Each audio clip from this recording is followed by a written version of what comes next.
Hello friends, ഇന്ന് ഞാൻ വന്നിരിക്കുന്ന ഒരു അതിഗംഭീരമായൊരു അപ്ഡേറ്റ് പറയുന്നത് നമ്മുടെ സ്വന്തം മമ്മൂട്ടിയെക്കുറിച്ച്. നമ്മുടെ സ്വന്തം മലയാളത്തിൻ്റെ സ്വന്തം നമ്മുടെ മികച്ച മാൻ ഓഫ് ഡയറക്ഷൻ എന്നറിയപ്പെടുന്ന നമ്മുടെ ജോഷി സാറ് പറഞ്ഞൊരു ഡയലോഗാണ്. ഈ 2 ദിവസമായിട്ട് ഇപ്പോൾ കുറേ നമ്മുടെ ഈ സോഷ്യൽ മീഡിയ എല്ലാം തന്നെ കരയിക്കൊണ്ടിരിക്കുന്ന ഒരു ഡയലോഗാണ് മമ്മൂട്ടിയെക്കുറിച്ച് അദ്ദേഹം പറഞ്ഞു. ന്യൂഡൽഹിയുടെ ഷൂട്ടിംഗ് സമയത്ത് ആ ഒരു ചെറിയൊരു ഇൻസിഡൻസിനെ കുറിച്ചാണ് ഇപ്പോൾ അദ്ദേഹം പറഞ്ഞത്. ഈ ഒരു സിനിമയായിട്ട് അതിഗംഭീരമായൊരു സ്ക്രിപ്റ്റും അതും ഡയറക്ഷനും ഒരുമാതിരിപ്പെട്ട ഡെന്നിസ് ജോസഫിൻ്റെ സ്ക്രീൻ പ്ലേ ഒക്കെ ആയിട്ടൊരു കിണ്ണം കഴിച്ചൊരു പടമായിരുന്നു. ആ സമയത്ത് ഒരു ചെറിയൊരു ഡയലോഗ്, മമ്മൂട്ടിക്ക് എനിക്ക് ഭ്രാന്തില്ല എന്ന് പറയുന്നൊരു ഡയലോഗ് പറയുമ്പോൾ അദ്ദേഹത്തിന് ഒരുപാട് സങ്കടം ഉള്ളിൽ അടക്കി പിടിച്ചുകൊണ്ടാണ് പറയുന്നൊരു കാഴ്ചയായിരുന്നു. പക്ഷെ അത് കണ്ടിട്ട് നമ്മുടെ മാൻ ഓഫ് ഡയറക്ഷനായിട്ടുള്ള ജോഷി സാർ പോലും കണ്ണ് നിറഞ്ഞു പോയി എന്ന് പറയുന്നത്.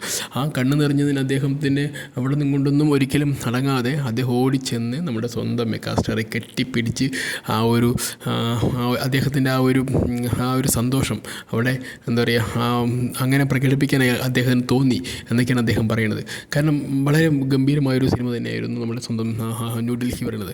ഒരു പക്ഷേ പറയാൻ പറ്റുന്ന മമ്മൂട്ടി എന്ന കഥാപാത്രം അല്ലെങ്കിൽ മമ്മൂട്ടി എന്ന വ്യക്തിയുടെ കരിയർ തന്നെ ബ്രേക്ക് ചെയ്തൊരു സിനിമയും കൂടിയാണ്. കാരണം അദ്ദേഹം ഇനി സിനിമയിലില്ല, ഇല്ലെങ്കിൽ സിനിമാ ലോകത്ത് നിന്ന് അദ്ദേഹം പോകുന്നു എന്നൊരു ഘട്ടത്തിൽ ഇരിക്കുമ്പോഴാണ് ഇങ്ങനെ ഒരു സിനിമയുമായിട്ട് ജോഷി തിരിച്ച് മമ്മൂട്ടിയെ കൊണ്ട് വരുന്നത്. പക്ഷേ ഈ സിനിമ കണ്ട് ഉടനെ തന്നെ പ്രിയദർശൻ പോലും പറഞ്ഞത് മമ്മൂട്ടിയുടെ തിരിച്ചു വരവിനെ കുറിച്ചാണ്. മമ്മൂട്ടി തിരിച്ചു വരുന്നു എന്ന് പ്രിയദർശൻ തന്നെ പല മീഡിയസിന് മുന്നിലും അദ്ദേഹം പറഞ്ഞിട്ടുണ്ട് മമ്മൂട്ടിയെക്കുറിച്ചിട്ട്. കാരണം അത്രയും ഗംഭീരമായൊരു ജി കൃഷ്ണമൂർത്തിയായിട്ട് അദ്ദേഹം ജീവിച്ചു എന്ന് പറയുന്നതാണ് ഏറ്റവും ബെസ്റ്റ്. അഭിനയിച്ചു ഞാൻ പറയില്ല, കാരണം അത്ര മനോഹരമായിട്ടാണ്. അതോടൊപ്പം തന്നെ തങ്കരാജനായിട്ട് ത്യാഗരാജനായിട്ട് നമ്മുടെ നട്ടരാജ് വിഷ്ണു ഒക്കെ വന്നിട്ടുണ്ട്. അപ്പോൾ ത്യാഗരാജനൊക്കെ ആയിട്ടും സൂപ്പറായിരുന്നു. നട്ടരാജ് വിഷ്ണു വന്നു, പിന്നെ സിദ്ദിഖ് ഉണ്ടായിരുന്നു, അതിലും പിന്നെ വിജയ് വി കെ കുമാർ, അങ്ങനെ ഊർവശി, ഇവരിൻ്റെയൊക്കെ തന്നെ മിന്നും പ്രകടനമായിരുന്നു. സുരേഷ് ഗോപിൻ്റെയൊക്കെ മിന്നും പ്രകടനമായിരുന്നു.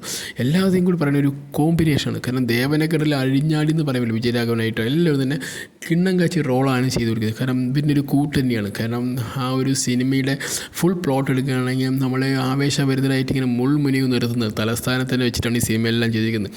ജി കൃഷ്ണമൂർത്തി അദ്ദേഹം ആ സിനിമയുടെ ഉടനീളം എങ്ങനെയൊക്കെയാണ് അദ്ദേഹത്തിന് വഴിവെട്ടി വരുന്നതിനെക്കുറിച്ച് വളരെ ഗംഭീരമായ സിനിമയിൽ കാണിക്കുന്നുണ്ട്. അത് നമ്മളെ കുറേ അധികം കോരിത്തെരിപ്പിക്കുന്ന രീതിയിലുമാണ് ആ ഓരോ ഷോട്ടുകൾ എടുത്ത് വെച്ചിരിക്കുന്നത്. മാൻ ഓഫ് ഡയറക്ഷനായിട്ട് നമ്മുടെ സ്വന്തം ജോഷി സാർ ചെയ്തിരിക്കുന്നത്. അപ്പോൾ അത്രയും ഗംഭീരമായൊരു സിനിമയെക്കുറിച്ച് അദ്ദേഹം ഈ ഒരു ചെറിയൊരു ഇൻസിഡൻറ്റ് ഇപ്പോൾ പറയണമെങ്കിൽ എത്രമാത്രം ആ ഒരു ഇൻസിഡൻസ് അദ്ദേഹത്തിൻ്റെ മനസ്സിൽ ആഴ്ന്നിറങ്ങിയിട്ടുണ്ട് നമുക്ക് നോക്കേണ്ടി വരും. കാരണം ഈ സിനിമയോടുകൂടി പിന്നെ മലയാളത്തിൻ്റെ വേറൊരു എലിവേഷനിലേക്ക് പോയി എന്ന് വരെ പറയുന്നുണ്ട്. മാത്രമല്ല ഈ സിനിമ മറ്റു ഇൻഡസ്ട്രിയിലും കൊണ്ട് അത് പ്രതിഷ്ഠിപ്പിക്കുകയും അവിടുത്തെ മുൻനിര നായകന്മാരുടെ സിനിമകൾക്ക് പോലും വെല്ലുവിളിയായിരുന്നൊരു കിംവദന്തി വരെ ഉണ്ട്. പക്ഷേ അത് ഗംഭീരമായൊരു മൂവി തന്നെ. കാരണം ഇതിനൊരു ഒറ്റ വാക്കിൽ മമ്മൂട്ടി എന്ന വ്യക്തിയുടെ തിരിച്ചു വരവും അതോടൊപ്പം തന്നെ മലയാള സിനിമയുടെ ഒരു എഴുന്നേൽക്കും അതൊക്കെ തന്നെയാണ് ഈ സിനിമയുടെ ഏറ്റവും വലിയ ഹൈലൈറ്റ്. ഈ സിനിമയുടെ പിന്നെ മാത്രമല്ല നല്ല കിടുക്കാച്ചി ഡയലോഗുകളും കിടുക്കാച്ചി മുഹൂർത്തങ്ങളും നല്ല എന്താ പറയുക നമ്മളെ കോരിത്തിരിപ്പിച്ച് നിൽക്കുന്ന സന്ദർഭം തന്നെയാണ്.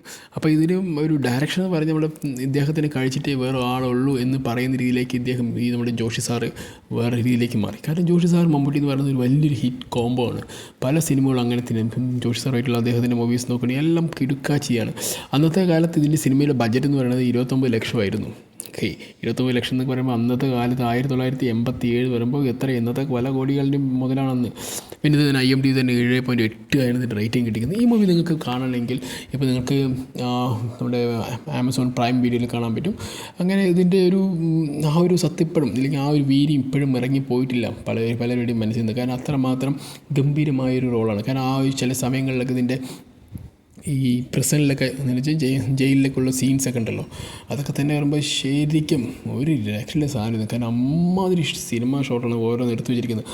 കാരണം ആ ഓരോ കാഴ്ചയും ഇദ്ദേഹത്തിന് ബിഫോർ ആഫ്റ്റർ പറഞ്ഞൊരു സംഭവം തന്നെ വരുന്നുണ്ട്. അത് എനിക്ക് പലപ്പോഴും ഇതിന് ഈ നട്ടരാജ് വിഷ്ണുവിൻ്റെ ഒക്കെ ആക്ടിങ് ഒക്കെ പറയുമ്പോൾ അവൻ്റെ ഒരു ടീമുണ്ടല്ലോ സിദ്ദിഖായിട്ട്, മോനെ.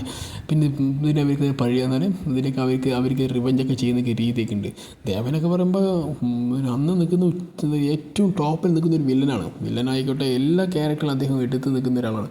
അദ്ദേഹത്തിൻ്റെ ഒരു പ്രസൻസ് പറയുന്നത് ആ ഒരു ഫ്രെയിം തന്നെ വളരെ സൂപ്പറായിരിക്കും. കാരണം മമ്മൂട്ടിയും ഒരു പക്ക വില്ലനിസത്തിന് പക്ക വില്ലനായി വന്നിരിക്കുന്നത് മമ്മൂട്ടിക്ക് പറ്റിയ വില്ലെന്ന് പറയുന്നത് ശരിക്കും പറഞ്ഞാൽ എനിക്ക് അന്നും ആ ഒരു ജെൻറ്റിൽമാൻ ലുക്കും ക്ലീൻ ഷേവും ക്ലീനായിട്ട് പക്കയായിട്ട് പക്ക ഒരു എന്താ പറയുക ഒരു ഹോളിവുഡ് ലെവലിലുള്ളൊരു ഡ്രസ്സൊക്കെ ഇട്ട് വന്ന് സെറ്റായിട്ടുണ്ട്. അമ്മാതിരി ഒരു രീതിയാണ് ദേവൻ്റെ ഒരു കാഴ്ച. ദേവൻ നല്ല അടിപൊളിയായിട്ടുള്ളൊരു ആക്ടറും കൂടിയാണ്. അപ്പോൾ എന്തായാലും നിങ്ങൾ ഈ ഒരു കൗതുകമായിട്ടുള്ളൊരു ഈ ഒരു കമൻറ്റ് നിങ്ങളെല്ലാവരുടെയും കേട്ടിട്ടുണ്ടെന്ന് ഞാൻ വിശ്വസിക്കുന്നു. എന്തായാലും നല്ലപോലെ തന്നെ ഞാൻ ഈ സിനിമ അന്ന് ഓടിയത് ഇന്നും അതുപോലെ തന്നെ അതിൻ്റെ ആ ഒരു വിജയഗാഥ ഇപ്പോഴും പിന്തുടർന്നു കൊണ്ടിരിക്കുന്നുണ്ട്. ജി കൃഷ്ണമൂർത്തി ഇപ്പോഴും നമ്മുടെ മനസ്സിലൊക്കെ അവിടെ ഇവിടെയൊക്കെ കിടക്കുന്നുണ്ട്. എന്തായാലും ഈ സിനിമ ഞാൻ ഈ ഇടയ്ക്കും കൂടി ഈ സിനിമ കണ്ടായിരുന്നു. കാരണം കുറച്ചുകൂടി എന്താ പറയുക നമ്മൾ പഴയ സിനിമകളൊക്കെ ഒന്നുകൂടി നോക്കിക്കാണാനുള്ള ആഗ്രഹം കൊണ്ട് പല സിനിമകളും ഇപ്പോൾ മണിച്ചിത്രത്താഴിന് പല വർഷം കണ്ടിട്ടുണ്ടാവില്ല എന്ന് പറഞ്ഞാൽ ഇപ്പോൾ ന്യൂഡൽഹിയും അതുപോലെ കണ്ട് വരാൻ തുടങ്ങി. അങ്ങനെ എല്ലാ പഴയകാല സിനിമകളും നമ്മളെയൊക്കെ അത് കോരിത്തെരിപ്പിക്കുന്നുണ്ടെങ്കിൽ അതിൻ്റെയൊക്കെ തന്നെ ഒരു സത്യസന്ധതയും അതിൻ്റെയൊക്കെ തന്നെ നമ്മുടെ ജീവിത സാഹചര്യമായിട്ടുള്ള ഒരു കോർത്തിണക്കി പോകുന്ന സാഹചര്യങ്ങളൊക്കെയാണ് ആ സിനിമയിലുണ്ടായത്. അതുകൊണ്ട് തന്നെ നമുക്ക് വീണ്ടും ആ സിനിമകൾ നമ്മളിലേക്ക് എത്തിപ്പെടുകയും ഇല്ലെങ്കിൽ നമ്മൾ ആ സിനിമയിലേക്ക് നമ്മൾ കാണാനായിട്ട് പോകാൻ താല്പര്യപ്പെടുക ചെയ്യുന്നത് അതുകൊണ്ടായിരിക്കും. ഇന്നത്തെ സിനിമകൾക്കെല്ലാം തന്നെ അങ്ങനൊരു പ്രശ്നം കൂടി ഉണ്ടായിരുന്നു. എല്ലാ സിനിമകളും എല്ലാവരുടെ ജീവിതവുമായിട്ട് എന്താ പറയുക ഇണങ്ങി നിൽക്കും. അത് തന്നെയാണ് ആ സിനിമകളുടെയൊക്കെ വിജയം എന്ന് പറയുന്നു. അപ്പോൾ എന്തായാലും നിങ്ങളും ഈ സിനിമ ഒന്നുകൂടി കണ്ടു നോക്കും. എന്തായാലും നല്ല രസമാണ്. കാരണം ഞാൻ ഒന്നുകൂടി കണ്ടപ്പോൾ എനിക്ക് ഭയങ്കരം ആവേശം വരുന്നതാണ്. കാരണം നമുക്ക് ആ ഒരു ഫ്രഷ്നെസ് ഇപ്പോഴും ഫീൽ ചെയ്യുന്നുണ്ട് എന്നാണ് ഞാൻ മനസ്സിലാക്കിയത്. അപ്പോൾ എന്തായാലും ഇനിയും പുതിയ കാര്യങ്ങളായിട്ട് വരുന്നവരെ okay bye, see you guys.